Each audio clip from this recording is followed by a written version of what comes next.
All right, everybody, my next guest claims he owns the moon and the other 8 planets. He actually sells the land up there and plans to start a global society that he will govern. Please welcome the self-proclaimed acting president of the galactic government, Dennis M.Hope.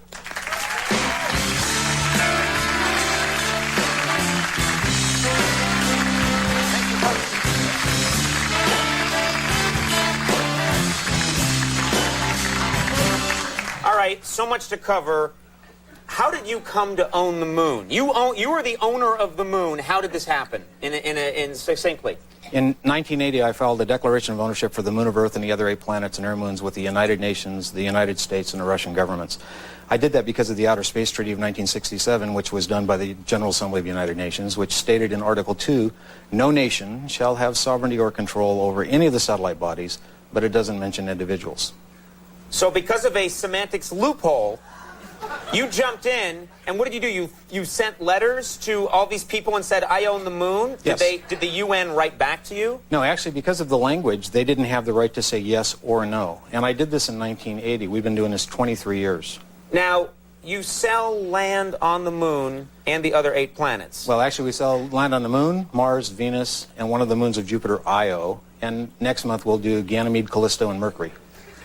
Does the land get cheaper as you get further out? Like, further from, you know, fast food outlets and highway? I mean, what's the furthest? Is it Pluto? Pluto's the Right. furthest out.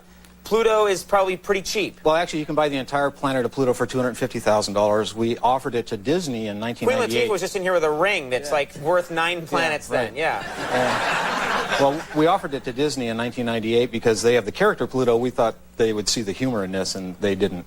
Right. Yeah, they're not a bucket of laughs. When someone buys a piece of the moon, and people are buying, is that correct? People are buying pieces of the moon from you. Yes.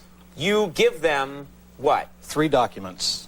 We have them right here. Yes. Okay. Why don't you tell me what these are? Okay. You get this. What is this? No, actually, this is a passport. It's an accessory that we sell. This is the first interplanetary passport for space and travel only. I tried to use mine in Russia. They didn't have much of a sense of humor either. Right, so the Russians and Disney, not a lot of fun. Not a lot of fun, You get a Lunar Constitution Bill of Rights. These are like CC&Rs.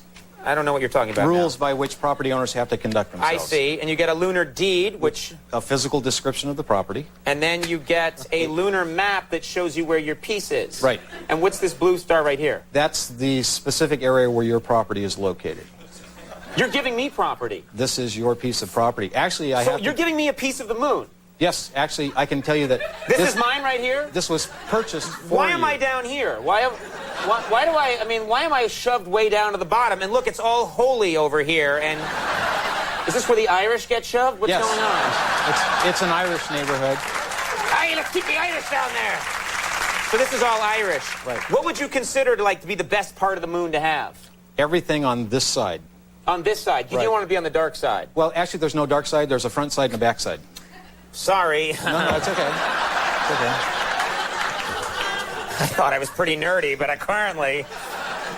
now, celebrities are buying. What celebrities are buying pieces of the moon? We have over 400 celebrities that have purchased properties from us. We have George Lucas, Ron Howard, Tom Hanks, Tom Cruise, Nicole Kidman, John Travolta, Meg Ryan. But they're probably all in one special area and we're not allowed in, They're right? spread out all over the surface of the moon. Oh, that's nice. They're nicer there than they are here. We also have 2 former presidents of the United States that are customers and astronauts from NASA. Former presidents of the United States have paid you money. They've written you a check, it's cleared, and you've sent them their crazy documents. Their cutout mustache and their Frito Bandito badge. Yeah, actually, that's true. Actually, it was former presidents of the United States. States are property owners, correct. Okay, now this is land that they may never see. Well, you can see it any day you want to. You just walk outside and take a look at it. That must be the sweetest part of the pitch. It's view part. Look at it, it's right over there. Well, look at it. Actually, the sweetest part is you can promise somebody the moon and give it to them. Now, couldn't anybody say, hey, I own the moon? Well, they could have before I did this. Actually, we have a legal staff that works with us right now. We've had 24 copycat companies that have tried to do this, and they've all gone away with the exception of 2. Don't you hate it when you're trying to sell pieces of the moon and sham companies spring up? Yeah. Disreputable shysters?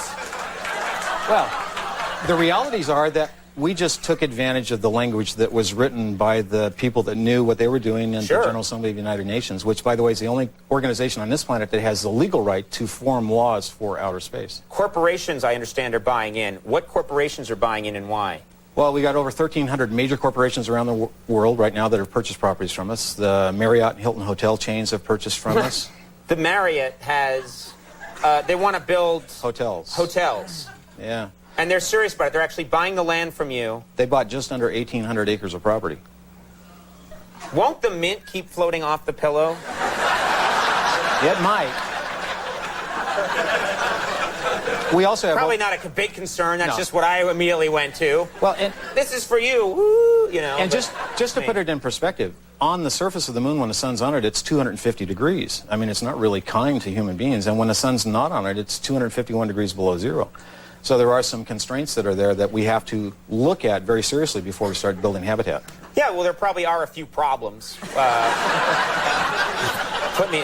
Getting there and back. I'm guessing. Nice of you to point out. Now, Conan, don't get crazy. There are a few problems here with this plan. Before we go, are you by any chance a Trekkie? Are you...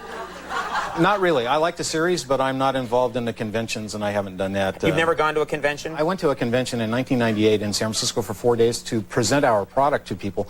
And I'm a pretty good salesperson, but in 4 days I didn't sell one piece of property. That's so weird when Trekkies are like, this guy's weird. Yeah, I know. Let's get out of here. I'll tell you, though, I admire your ingenuity. If anyone else wants to buy some land on the moon or learn more about this, and this guy is making it work, check out www.lunaремbassy.com. Dennis M.Hope, you're a good man to come here. Good luck to you. We'll take a break. We'll be right back.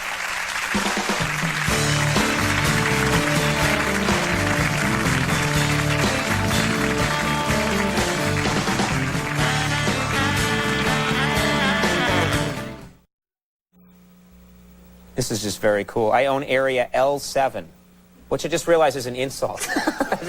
That means square. I want to thank all my guests for being here. Thank you very much, gentlemen. Stay tuned, everybody, for Last Call with Carson Daly, and we'll see you tomorrow. Bye-bye.